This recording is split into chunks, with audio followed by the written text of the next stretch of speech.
আসসালামু আলাইকুম। প্রথমে দুঃখ প্রকাশ করছি তোমাদেরকে কষ্ট দেওয়ার জন্য, দৈব চয়নের কারণে।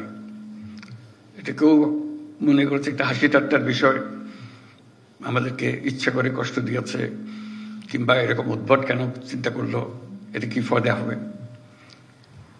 আমাদের লক্ষ্য ছিল যে কোনো রকমের বায়াস যেন এটার মধ্যে না ঢোকে। অনেক সময় শত প্রচেষ্টা সত্ত্বেও বায়াস ঢুকে পড়ে, নিজের উপরে যদি ছেড়ে দিই।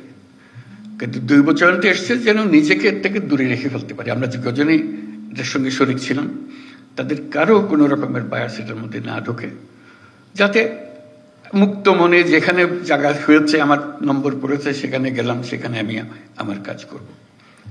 এটা অসুবিধা, ব্যক্তিগত অসুবিধা হয়। কোথায় গেছি পড়লাম, চিন্তা করি না কোনোদিন এখানে কাজ করতে হবে। আমরাও ভাবি না যে এর জায়গায় এখানে হবে, ওর জায়গায় এখানে হবে। কিন্তু একটা চ্যালেঞ্জ সৃষ্টি করে, শুরুতেই একটা চ্যালেঞ্জ। এই চ্যালেঞ্জটা নেবার জন্য মানসিক প্রস্তুতি দরকার। এটার ফলে আশা করি এই কষ্টের মধ্যেও সেই চ্যালেঞ্জটা গ্রহণ করার একটা মনোভাব তোমাদের মধ্যে জেগে উঠবে যে আমি এই চ্যালেঞ্জ গ্রহণ করলাম। তাহলে সব জিনিস পরিষ্কার হয়ে আসবে। আমরা নির্বাচনের কথা বলছি, যার উদ্দেশ্যে আমরা যাচ্ছি, এটার গুরুত্বটা আমাদের এখন বুঝতে হবে। নির্বাচন বলতেই আমরা অতীতের কিছু নির্বাচনের কথা মনে রাখি, মনে চট করে আসে। তোমরাও দেখেছো সেই নির্বাচনগুলো। কেউ প্রহসনের নির্বাচন বলে, প্রতারণার নির্বাচন বলে, তামাশার নির্বাচন বলে। এগুলো হলো তাদের বিশেষণ। সেখান থেকে আমাদের চলে যেতে হবে বহু উপরে। কাজে এই দূরত্বটুকু আমাদেরকে অতিক্রম করতে হবে, যে লোকে মনে যেন জানে এই পরিবর্তন সম্ভব এবং তোমাদের মাধ্যমেই সেই পরিবর্তন হবে। কাজে এই দৈব চয়নের মাধ্যমে যারা নির্বাচিত হলো তোমরা, তারা একটা ঐতিহাসিক দায়িত্ব পালন করার জন্য, সাধারণ দায়িত্ব পালন করার জন্য। সাধারণ দায়িত্ব সবসময় দিক থেকে এখানে যাওয়া সব হবে, কিন্তু একটা ঐতিহাসিক দায়িত্ব পালন, এটা ইতিহাসে যেন স্মরণ করে। এখানে তোমরা অনেক কথা বলেছো, তার মধ্যে বাইরের যারা পরিদর্শন করবে, আসবে, পর্যবেক্ষণ দল আসবে, তারা আমাদের খুদ ধরার চেষ্টা করবে, আমাদের এটা হয় নাই, ওইটাই ভাবে হলে ভালো হতো বলবে। এবারের নির্বাচন হলে এমন নির্বাচন, তারা স্মরণ করবে বাংলাদেশের নির্বাচনটা আমরা দেখেছিলাম, এটা এরকম। তারা নানা দেশে এটা বলবে, এরকম একটা নির্বাচন তারা এটা দৃষ্টান্ত হিসেবে নিয়ে যাবে তাদের মাথায়, বারে বারে বলবে এই নির্বাচনের মতো নির্বাচন আমরা কখনো দেখি নাই, আমরা এক কাজ করি, এটা আমাদের একটা পারদর্শিতা আছে। কিন্তু এখানে যে নির্বাচন দেখে গেলাম, সেটা আমাদের একটা স্মরণীয় পরিদর্শন হলো, আমাদের স্মরণীয় অভিজ্ঞতা হলো, সেই অভিজ্ঞতা আমরা এখান থেকে নিয়ে যাব। সেই ধরনের একটা নির্বাচন আমরা করে যেতে চাই। আরেকটা বিষয় হলো, এটা সাধারণ নির্বাচন নয় যে 5 বছর পর পর একটা নির্বাচন হয়, দেশের সরকার পরিবর্তন হয়। এটা রুটিন একটা কাজ। এবারের নির্বাচনের যেটা আন্ডারলাইন করা বারে বারে দরকার, এটা হলো গণ অভ্যুত্থানের পরবর্তী নির্বাচন। গণ অভ্যুত্থানে যারা শরিক হয়েছিল, আমরা যারা এর সঙ্গে আছি, যুক্ত আছি, এটা তাদের আদর্শ, তাদের স্বপ্ন বাস্তবায়নের ক্ষেত্রে সেই বাস্তবায়নটা আমাদের এই নির্বাচনের মাধ্যমে আমরা করে যাব। যে এই নির্বাচন, তোমরা যে স্বপ্ন দেখার মাধ্যমে জীবন আত্মত্যাগ করেছ, সেই আত্মত্যাগের পেছনে যা যা তোমাদের মাথায় ছিল, সেটাকে আমরা এখন স্থায়ী রূপদান করতে যাচ্ছি। এটা বলতে গেলে গিয়ে ভূমিকম্পের কথা মনে হয়। আমরা গত রাত্রে কিছু ভূমিকম্প নিদর্শন পেলাম। ভূমিকম্পের প্রসঙ্গ আসলেই বিল্ডিং কোডের কথা মনে আসে, যে বিল্ডিং কোড ঠিক আছে কিনা, মানতেছে কিনা। এই যে নির্বাচন এটা বিল্ডিং কোড তৈরি করার সুযোগ, যে আমাদের যে সমাজটা তৈরি হবে তার বিল্ডিং কোডটা কি হবে। যত বড় ঝাঁকুনি আসুক, এটাকে নাড়াতে পারবে না। এই নির্বাচন সেই নির্বাচন যেখানে বিল্ডিং কোড তৈরি হবে।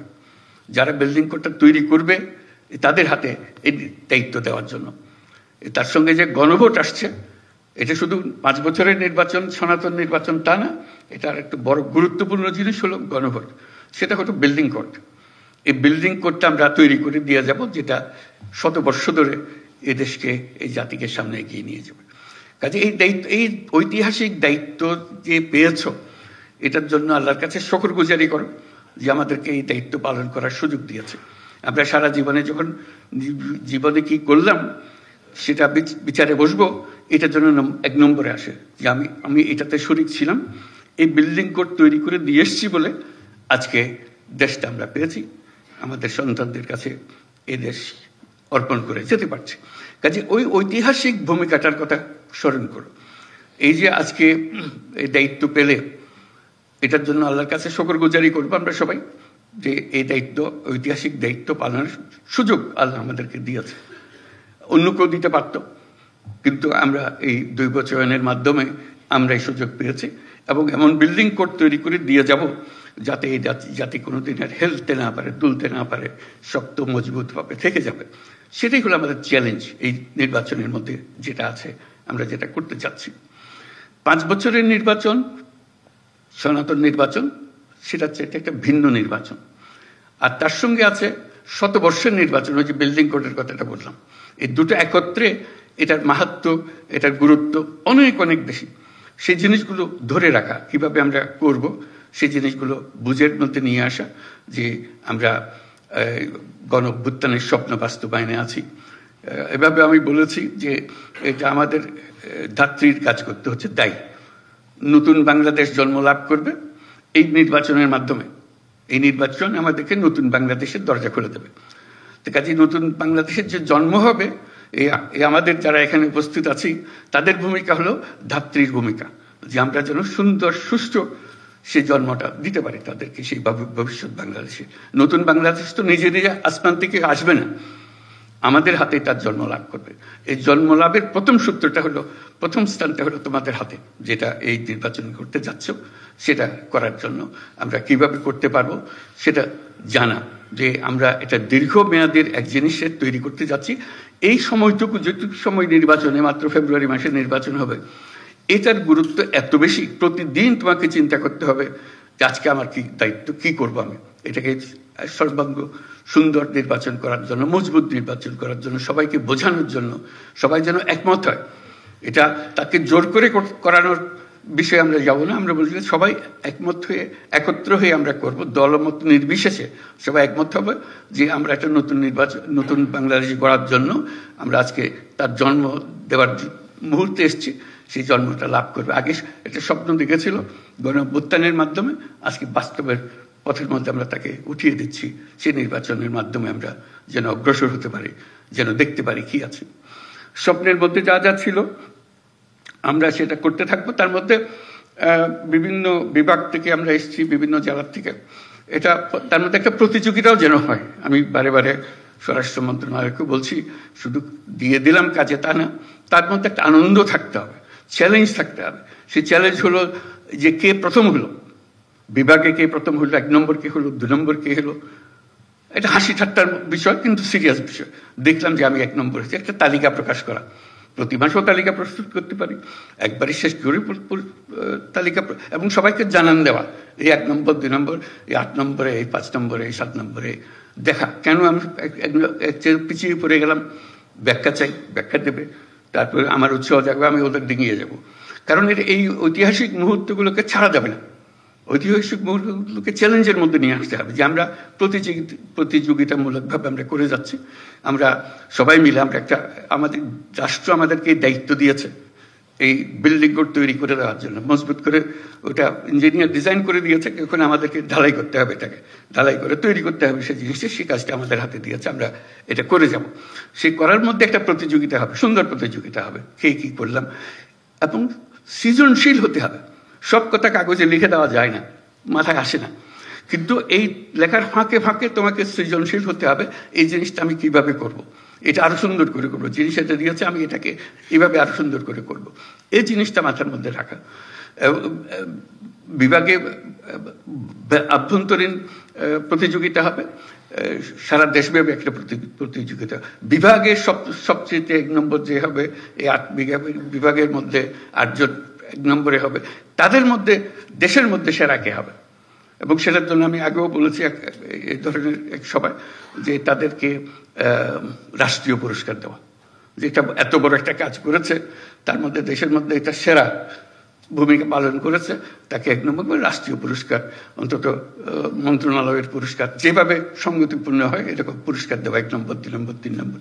কাজে ওটা একটা আনন্দ, এমনিতে আমি করবই, এটাকে আনন্দের মধ্যে নিয়ে আসলাম যে আনন্দের মধ্যে আমরা কাজটা করে যাব। এই আলোচনার মধ্যে শুনতে শুনতে আমার মনে আসলো একটা কথা, এটা হলো আনাজ, একজন শহীদ বালক, সে 10ম শ্রেণীর ছাত্র ছিল, সবার মনে আছে, সবাই দেখেছে তার চিঠি।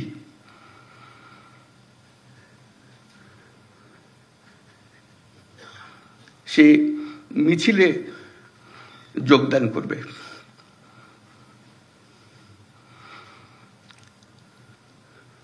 সে বলছে, মাকে বলছে, আমি স্বার্থপরের মতো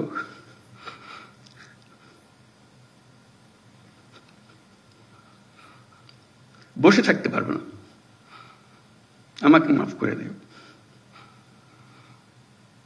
যদি ফিরে না আসি আমাকে মাফ করে দিও।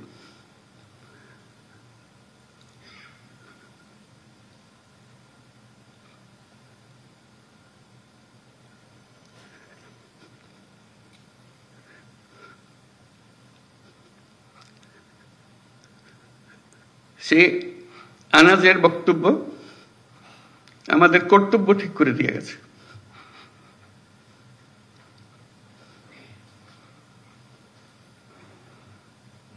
আমরা বসে থাকবো না,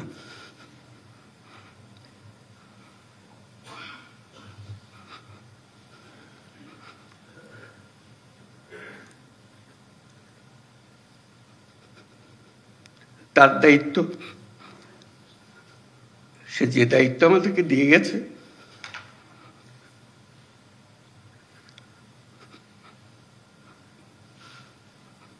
সেটা আমরা গ্রহণ করলাম। সে জেনে শুনে গেছে,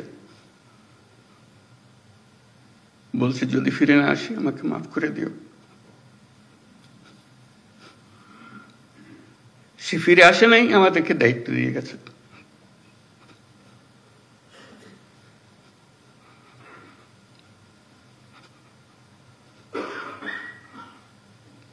সেই কাপুরুষের মতো বসে থাকতে চাইনি, আমরাও কাপুরুষের মতো বসে থাকতে চাই,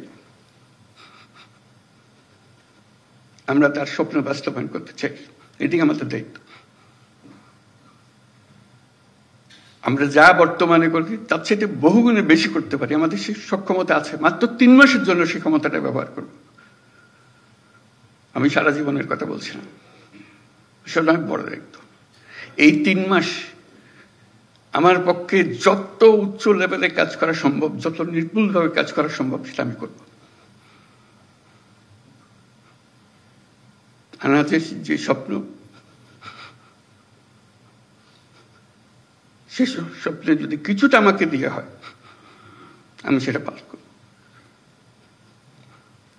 আমার মনে হয় তোমাদের কর্মস্থলে যাবার আগে সবাইকে আনাজের চিঠিতে যেন সঙ্গে দেয়, নিয়ে যাও, তোমার ঘরে টাঙিয়ে রাখো, তাহলে আমার এত কথা বলার দরকার হবে না। সেটাই নির্ধারিত করে দেবে আমাদের দায়িত্বটা কি।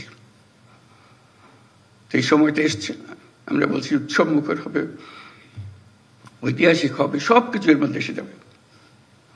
কারণ এটা শুধু উপরওয়ালার হুকুম মানার জন্য করছি না, আরো বড় হুকুমওয়ালার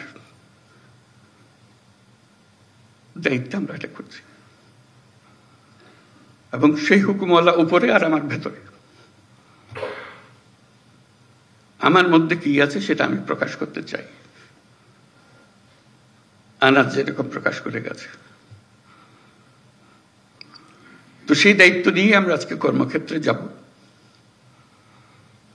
এবং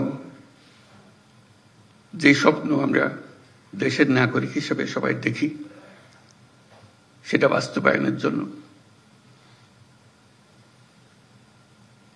যে বিল্ডিং স্ট্রাকচার যেটা তৈরি করে দিতে হবে সেটার দায়িত্ব আমরা পেয়েছি। স্ট্রাকচার আমরা এমনভাবে মজবুত করে পড়ব শত বছর ওটা হেলবে না, তুলবে না। আমরা শেষ বয়সে স্মরণ করবো এই কাজটা আমরা করেছিলাম। অতীতের দিকে যখন তাকাবো, গর্ব করে তাকাবো। আমরা গণ অভ্যুত্থানে শহীদ হই নাই, আমরা তাদের সমর্থন দিয়েছি, দূরে থেকে দিয়েছি, কাছে থেকে দিয়েছি, নিমরাজি হয়ে দেখেছি, বহুল উৎসাহ সহকারে দিয়েছি, কিন্তু তাদের মতো প্রাণ দিতে পারি নাই।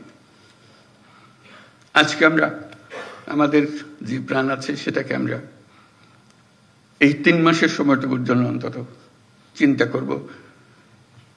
এটা সরকারি চাকরির জন্য করছি না, নাগরিক হিসেবে, দেশের একজন যোদ্ধা হিসেবে আমি এই কাজটা করছি। সবাইকে ধন্যবাদ।